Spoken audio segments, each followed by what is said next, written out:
kababayan, bawat hahawakan ninyo, bawat tax,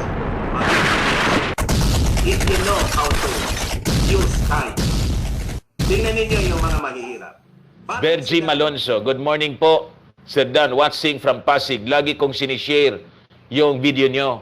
Alam mo, Bergie Malonzo, yung sinare mo sa akin, napakaganda. I-share mo yun sa ano? Kasi hindi ako makapag-share ngayon. I-share mo yun sa timeline ko. Yung video ni Republican Senator Rand Paul ng Kentucky, i-share mo po. Binalatan si Dr. Fauci. Si Dr. Fauci, mga kababayan, binalatan ni Kentucky Senator, Republican Senator, Rand Paul. Napakaganda yon. At pakikiusapan natin yung mga nanonood sa atin, 1,700 na, i-viral po ninyo para baka po mapanood ng ating Pangulo. Kasi yung topic doon, mga kababayan, itong tatapikin natin ngayon, na gusto nila isara yung mga eskwelahan. They want to freeze the schools, mga kababayan. Just like what they want to push here in our country. Sabi ni Senator Rand Paul, anong basis anya ninyo? What is your basis for that? Because of the threat of the COVID? Why is it in other nations? Like in Europe, the nations of Europe, nagpalabas siya po ng statistics. Then, mga kababayan, yung mga hindi niya nag-lockdown, continuously, living in normal lives, bakit anya walang maraming COVID infections? Kita ninyo?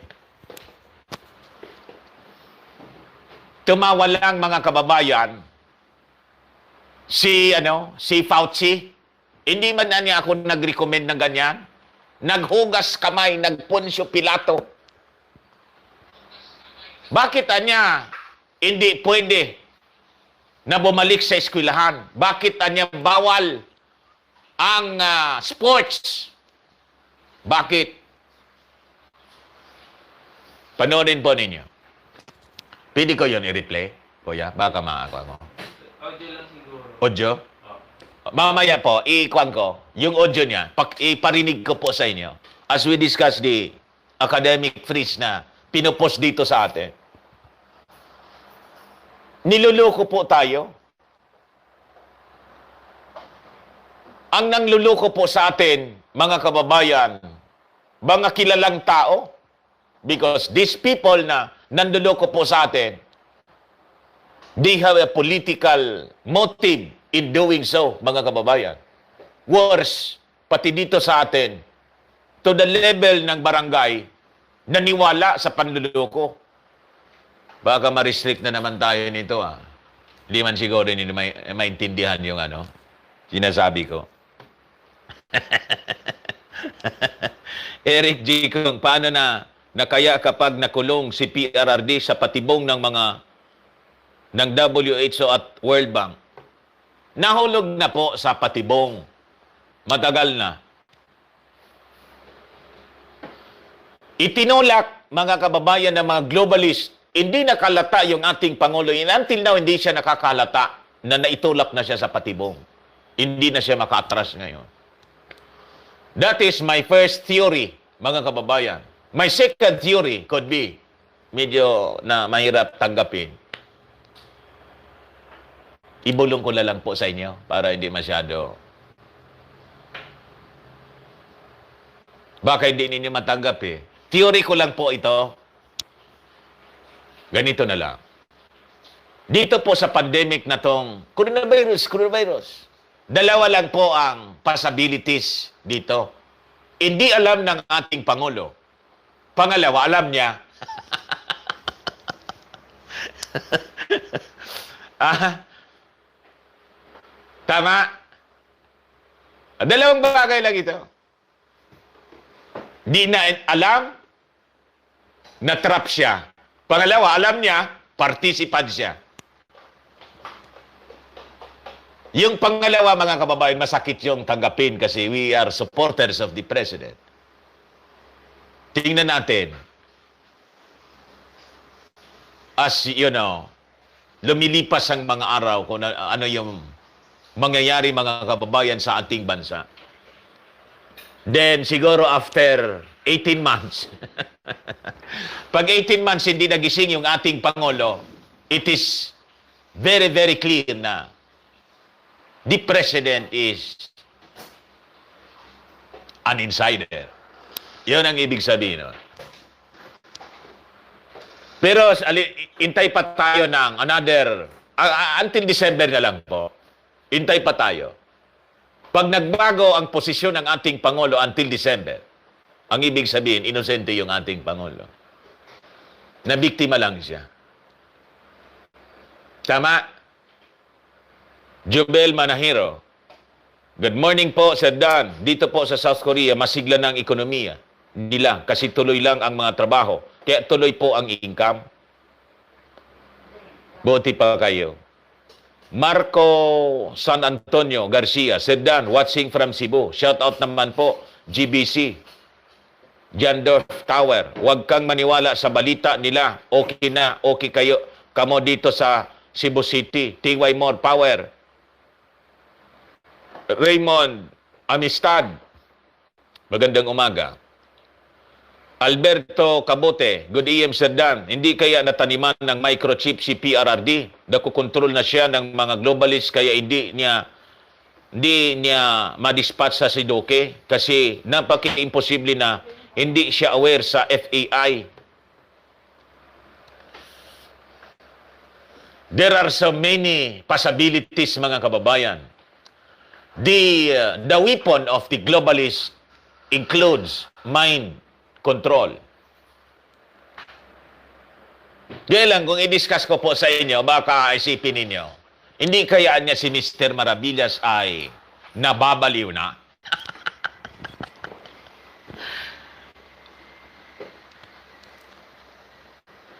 Baka isipin po ninyo kasi, nababaliw na ako at sumubra ako sa aking research. Kaya unti-unti ko lang po sinasabi sa inyo kung ano ang mga possibilities. Yun na lang ang pwede kong generalization na lang. Ang weapon po, mga kababayan ng mga globalists, ganon sila ka-advance. Includes mind control. Ganon po. Yung mga napapanood nating movies, kapinainom yung ating Pangulo ng isang, di ba? Tapos may microchip dust na nandun, mga kababayan, yung tinatawag na AI, Artificial Intelligence. Pak! Di ba laging may gamot na, may maintenance sa drugs, medicine, yung ating Pangulo? Alam ba yun ng security niya? Di ba kayo nakalata ng mag-COVID, biglang, pak! Nawala, mga kababayan, yung pagkataong totoo. Nawala yung tapang ng ating Pangulo. Sabi ko sa inyo, naiba yung direksyon ng kanyang pag-iisip.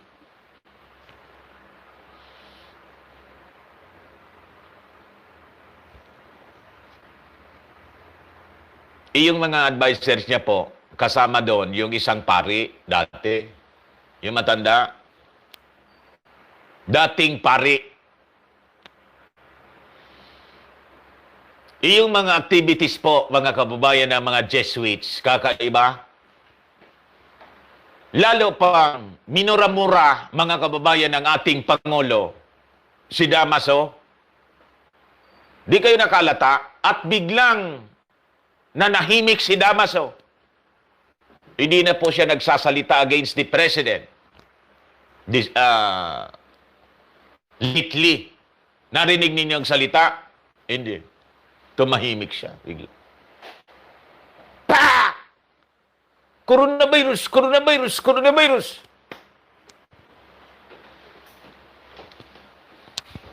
Kaya lang, baka bansagan ninyo akong conspiracy theorist.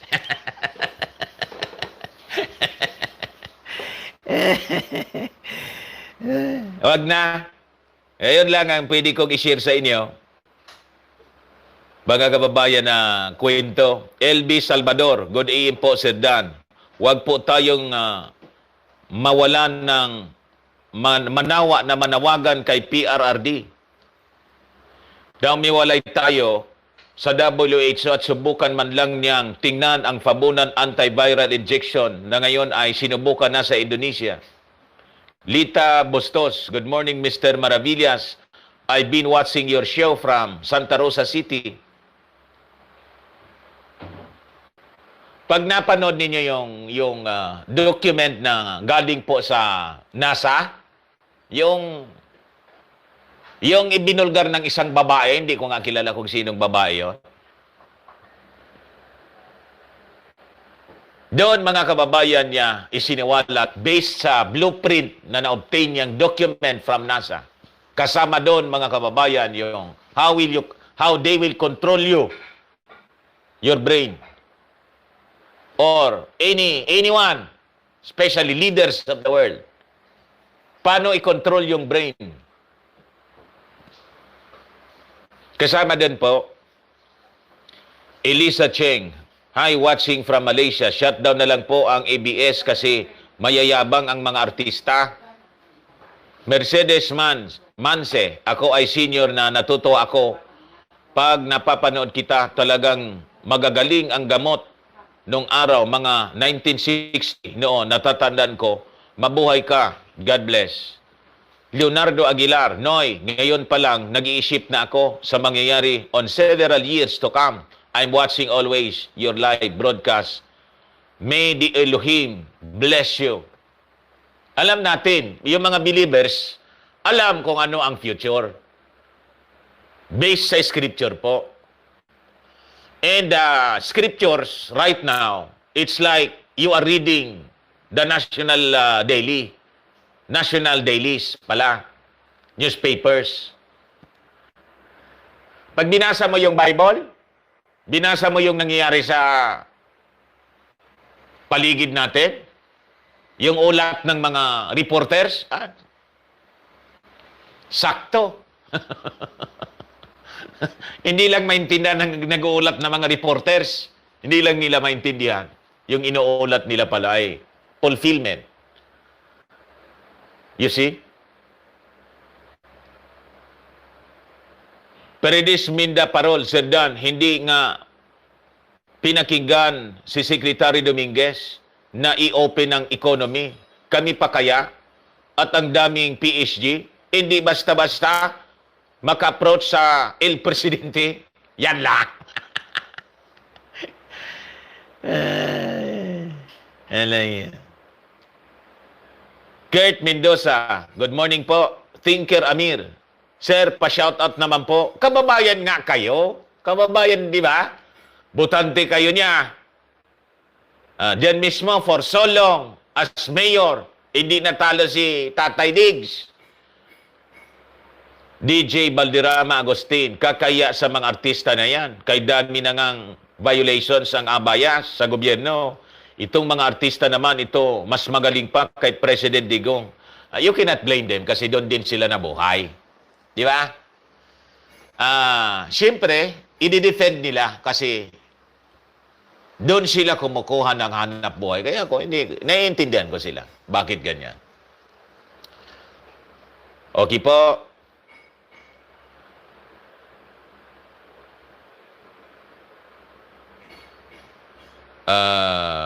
Marco Gumapo, watching from Qatar, Kuya Dan. Good AM po. Barry Oxon, sa basketball, ang bantayan 6 feet apart. Tapos sila kay Stephen Curry. Tinker Amir, please, tulungan niyo po. Pusa ko para magkaroon siya ng house. At pusa mo. Wilfredo Mira, napanood ko ang latest video ni Dr. Botar. May isang ospital, 5,000 daw ang COVID-19 infected. Pinaimbestigan, walang laman ang ospital. The worst, ang ospital under renovation. Yung video bago ni Dr. Botar na nakita ko po, yung warning niya sa mass testing, yung test kit. Kaya po, post sila sa mass testing. Sabi ni Dr. Botar, be careful. Pag nag-mass testing, anya, using that test kit, lahat kayo positive. You become positive. False positive. Hindi po ako may sabi niyan. Si Dr. Botar, dyan sa Amerika, magaling yon. Para hindi tayo ma-accuse ng misinformation. I'm just quoting Dr. Botar na panood ko sa video eh. O, gayon, kayo mga reporter, alam nga naman na mas magaling kayo o kayong fact-checker dito sa FB. Doktor kayo para sabihin ninyong misinformation. Fake news. Bakit ano kayo? May training kayong katulad ni Dr. Botar para training ninyo, panloko sa tao. Jonathan Manait, Sir, good morning po. Pa-shoutout naman Ate Joby Uwatan. Si Boss Charlie Uwatan o si Joby Godin. Salamat po. Arnel Topa, Sir Dan. Basta Tagalog lang po salita nyo para di maintindihan ng mga demonyo. Para tuloy pakikinig namin. Ingat po. God bless. Tagalog nga yung ginamit ko sa post. Ganun pa rin. Na-restrict ako. Kung ibikol ko naman, di naman ninyo maintindihan. Hirap din nga akong managalog.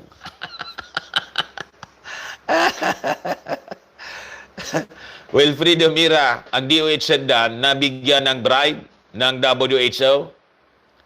Ragsak Perlas, mabuti rin na magsara ang schools kasi baka isang araw ay nabakunahan ang mga bata pag uwi nila ng bahay. Pati baka ang mark ay ilagay sa mga bata na wala tayong kaalam-alam. Tama din, mga kababayan. Kaya lang po, magbabahay-bahay sila. Mandato. Walang lasot. Dalia Bueno. Thank you po, Mr. Dan Maravillas, at napanood ka namin kayo. Uy! Oo. Si Madam Anita Ruinard, padala na naman ng 5 euro. Ma'am, maraming salamat. Pang-ilan na tong beses na Araw-araw yata, nagpapadala ka sa akin. Maraming salamat po sa inyo. Eddie Oreville, sobrang OA naman itong si Mega Sardines. Ibalik daw ang disenteng mga Pilipino kung manalo si BP Lugaw sa pagka-presidente.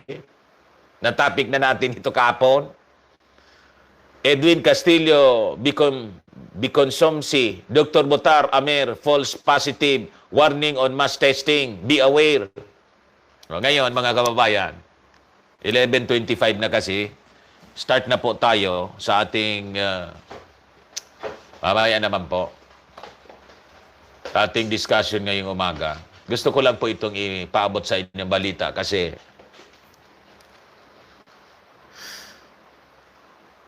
ito yung gusto nila. And itong gusto nila, mga kababayan, ay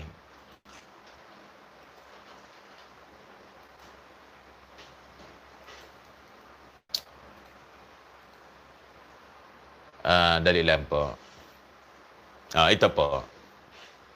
DepEd, CHED asked to initiate academic freeze until virus mass testing is conducted.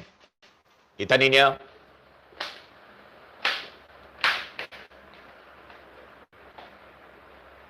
Ito yung gusto nila. Sabi rito sa balita, a youth group on Thursday called on the Department of Education, DepEd, and the Commission on Higher Education, CHED, to introduce an academic freeze.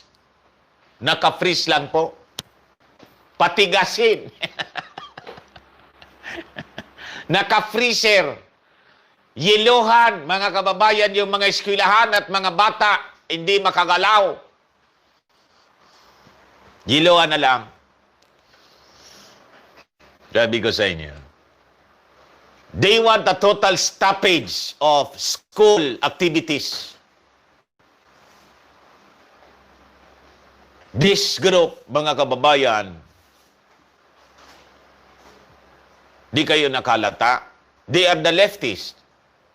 They are the Dilawan. But they are strongly supporting the lockdown. The lockdown in schools. They're supporting the lockdown of our economy, of our territory. Kita ninyo? Why is it these people, the same people, mga kababayan, na fighting for liberties, human rights, the same group, the same people supporting lockdowns? Mamaya, ipapaliwanag ko sa inyo kung bakit ganon. In a statement, di samahan ng progresibong kabataan, SPARK, matindi yung pakagawa ng acronym, SPARK. O sabi ko sa inyo, itong mga kabataan na to, they belong to the same organization. Yung mga old organization na gasgas na kinaiinis ninyo, yung fan of vandalism everywhere, yung protest ng protest kung saan-saan. Alam na ninyo kung sino sila. O ngayon, may bagong pangalan sila. Sabi ko kanina, bakit ganon sila magtrabaho? Ganon sila, mga kababayan, because an advisor nila si Damaso. Si Damaso po, maraming pangalan, maraming personalidad, maraming grupo siya. And that is their strategy to confuse people. That is their strategy to deceive people. Ang akala mo, hindi sila pala yun. The globalist, mga kababayan, para maipaliwanag ko na sa inyo ng baka makalimutan ko pa. Ang globalist, para di kayo mag-confuse, they belong to the left, they belong to the center.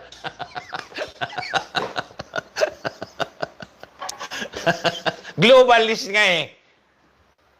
Circumnavigating the earth, the planet earth. Kaya ang tawag sa liga, globalist eh. They belong to the right, they belong to the center, they belong to the left. Op. May yelo. Dali lang po. 50 Hong Kong dollars. Precious balito. The words of God is sharper than the double-edged sword. Continue to discuss, to strike upon the heart of those who do not believe. Thank you, sir. God bless. I support. 50 Hong Kong dollars. Sabi ko sa inyo. Asan ako? Left and right and center. Left and right and center. Lahat po yon. Sila ang utak. Because, mga kababayan, believer po sila ni Hegel. Si Hegel. I-research natin si Hegel. Yun ang thesis. The thesis. Ano pa yung isa? Antithesis and synthesis. And in COVID, mga kababayan, it is being, that is strategy mga kababayan, is being used in their operations to deceive people. They propose an idea, tapos, kukontrahin nila. Sila rin yun.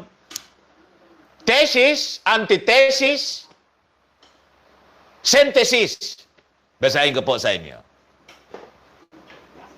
What is thesis, antithesis, and synthesis? Thesis, antithesis, synthesis is a progression of three ideas of propositions. Ganon katindi sila. Kaya itong coronavirus, nilalang nila. Problem, reaction, solution. Thesis, antithesis, synthesis. Oh, kita ninyo, tatlo. There is Trinity, mga kababayan. The work of the Antichrist. Mga kababayan na gustong maging Diyos. Tao siya na gustong maging Diyos, replacing the true Christ. So there is Trinity in them. And their strategy, Trinity rin. Thesis, antithesis, synthesis. Problem, reaction, solution. The first idea, the thesis, is a formal test statement illustrating a point. It is followed by second idea, the antithesis, that contradicts or negates. Kaya dito po sa atin, ang akala ninyo, yung mga magkakalaban, kontrahan sila, ang akala nila magkalaban sila, hindi po, magkakasama lang sila. Just like in the Senate, magkakasama sila, di ba? Basta't yung interest nila, mga kababayan ang, tawag dito, nasiserve. Walang problema sa kanila. Di ba? So, ganon. The antithesis that contradicts or negates the first. And lastly, the third idea, the synthesis, resolves the conflict between the thesis and antithesis. It is often used to explain the dialectical method of German philosopher George Wilhelm Friedrich Hegel. Narinig na ninyo itong taong ito?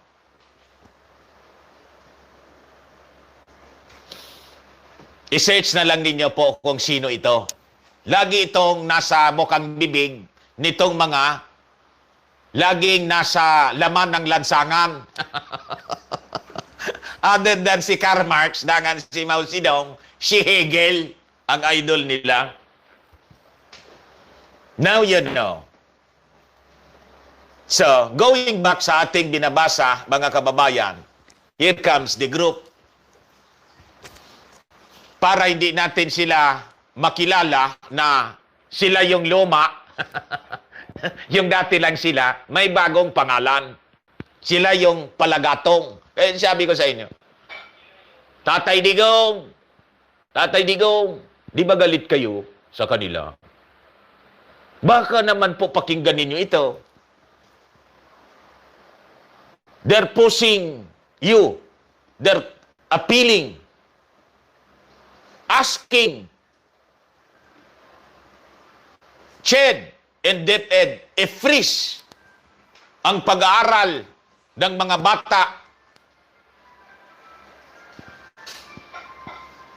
Bakit ganun? Ayaw na nilang mag-aral yung mga bata kasi po eh. Ginawa nilang dahilan lang ito para makapagkuhan po sila, makabuelo.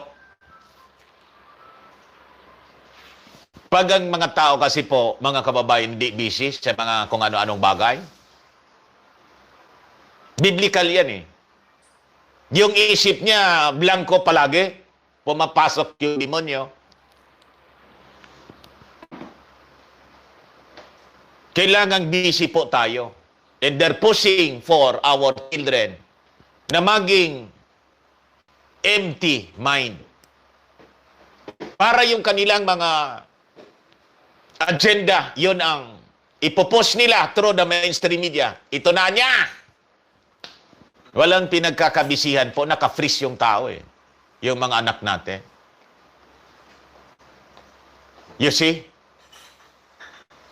Ganon po sila, and they are part of the globalist agenda, mga kababayan.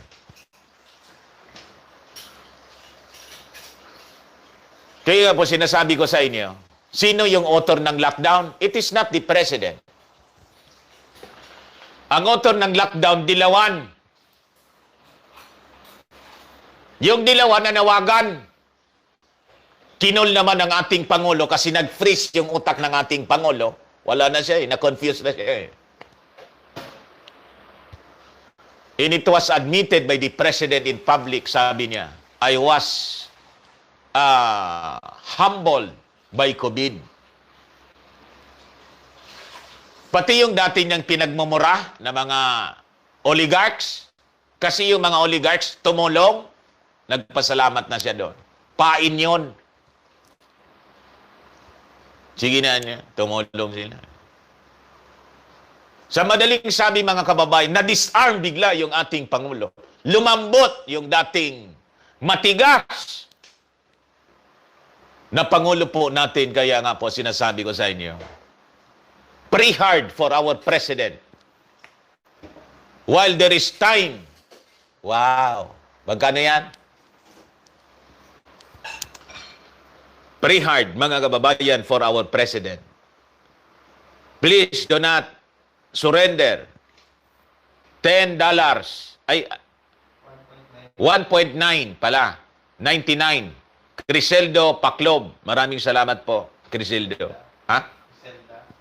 Ay, Criselda pala. Criselda Paclob. Naging Criseldo. Sorry Maraming salamat. That is why dinidiscuss ko po ito mga kababayan. Baka kasi patulan ng ating Pangulo. Imbis makatulong, hindi po. Kaya nga po gusto kong iparinig sa inyo, mamaya pag natapos itong balitang ito. Yung sinabi ng balatan mga kababayan ni Senator Rand Paul ng Kentucky, si Fauci. May isa pa. Norma Namba, maraming salamat po. 610 yen. Kita ninyo? Maraming salamat po. 610. Good morning, Sir Dan, watching from Japan. In a statement, the Samahan ng Progresibong Kabataan Spark also urged the Deputy Secretary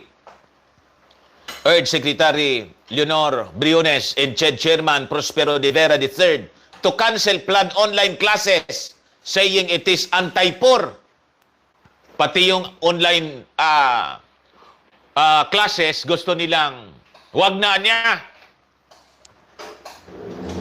Anti-poor niya yan.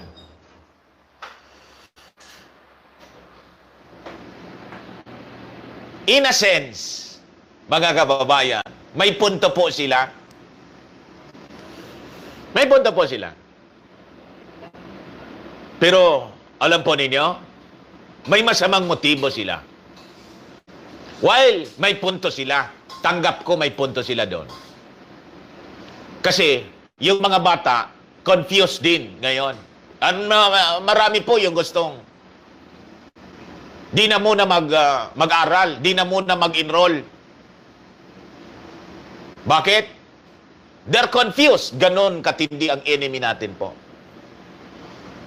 The globalist cabal na mga Luciferians, mga kababayan, Satanist, ganon katindi po. This is a psyops, psychological operations, global psychological operations. Para po tayo tumumba. To collapse all of us. To surrender. And this time, we are being pushed by these people to surrender. Kala ninyo, ang gusto nila ay, ano sa nagmamakulog? Kala ninyo, pagmamalasakit yung kwa nila? Yung intention sa atin, hindi po. Kung pagmamalasakit po, ang appeal nila, hindi ganito. They have to appeal to the President. Mr. President, pakulaps na ang economy natin. Stop the lockdown. Bakit? It will kill our livelihood. Dapat ganun ang linya nila, pero hindi po ganun ang linya nila. They're actually working very closely. They're agents of the globalist, mga kababayan kasi. They're agents. They're working for the final takeover of this country and of the world, mga kababayan. It is time for now and continue the compensation of academic and non-academic employees. So, before the eyes of the teachers, magiging parang hero sila.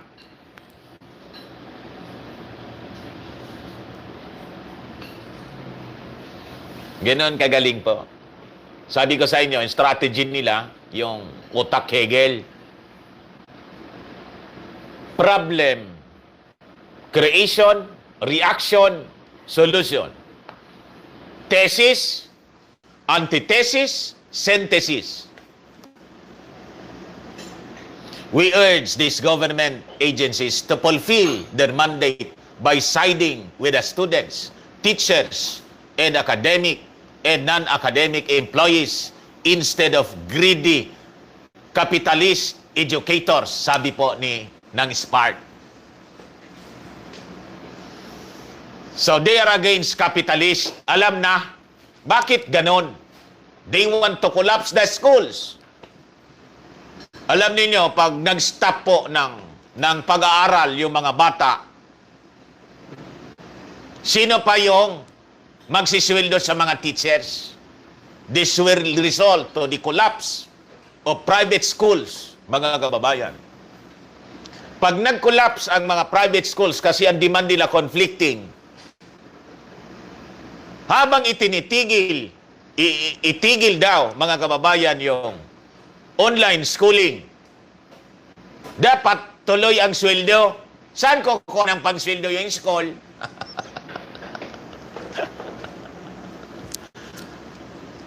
Sabi ko sa inyo, that will be the consequence of that.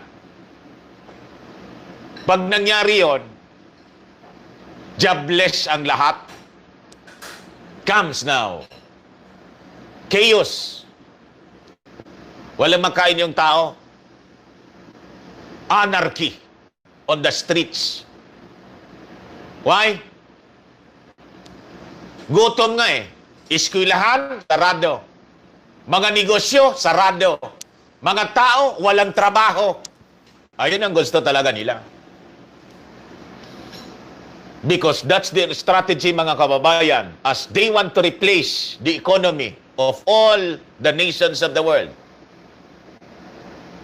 They want to destroy capitalism. Kala ninyo ito, mga globalist na ito, ang tawag dito, oligarchs, pabor sila sa capitalism. Akala lang po ninyo yon. Sina Bill Gates, kapitalista sila, di ba? Give up na nga po ni Bill Gates yung Microsoft.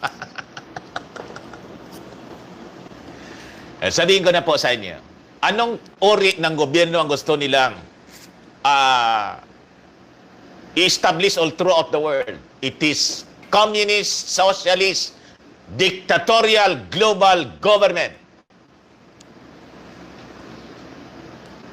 Panoorin po ninyo si David Icke. Doon diniscuss niya yon, mga kababayan. The plan of the New World Order. The New World Order po, government is a communist, socialist, global government. headed by a global dictator. They're rushing for the establishment of... May timetable nga po sila. Gusto niyo? Basahin ko sa inyo. Mamaya, basahin ko sa inyo.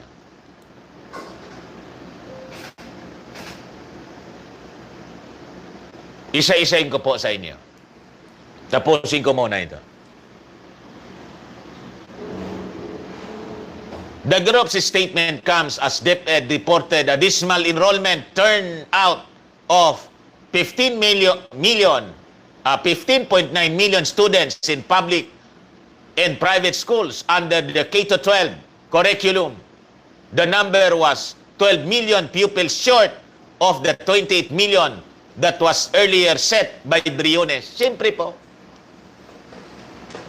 Ang ginawa po kasi ng mga globalists, through the mainstream media na ginamit nila, tulad ng sinabi, mga kababayan ni Governor Garcia, Gwen Garcia ng Cebu, araw-arawan niya, tinakot yung mga tao, BBC, Al Jazeera, CNN, dito sa atin, ANC. Pagbukas mo ng television, coronavirus, coronavirus, coronavirus. Natakot yung mga magulang, natakot yung mga bata, na brainwash sila to the situ level. Ayaw nang lumabas. Takot na takot sila. Kaya sabi po ni Gwen Garcia, after anya of COVID pandemic comes the worst. The worst pandemic is the pandemic of fear. Yon ang ginawa. It's a psychological operations. Ginamit po sa atin ng mga globalist. Naniwala naman tayo. Ito ngayon ang result. Hindi mag-enroll yung mga bata, yung mga magulang kasi na brainwash. At lahat ng taong makaharap mo ngayon, suspected career. Kasi brainwash tayo sa pamamagitan ng pagsabing social distancing, social distancing. Wear mask, wear mask, wear mask. Yan talaga po, sabi ko sa inyo.